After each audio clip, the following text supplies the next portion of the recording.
And now we will have a chick interview. Dobrý den, paní. Jak se jmenuješ? Vlasta, Vlasta. A proč tady stojíš. tady stojíš? Hele, bych to, jo. Nech toho?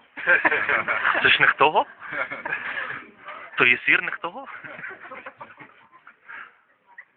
Okay, she's embarrassed. Okay, we will get the phone. Pán, jak se jmenuješ? Pane?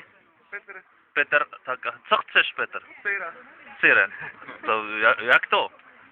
A proč tady? A to je levný, nebo to je drahý? To je drahý nebo levný? Kde to? Drahý jako svině? To je.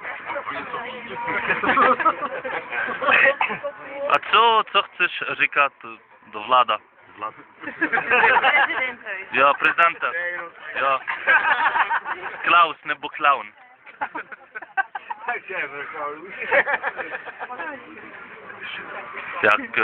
Jak například máš hlad?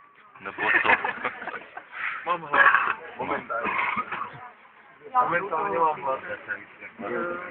Tak řekni něco, jako to je v prdeli, například. To taky v prdeli, jo? Na pivo. To je dobře.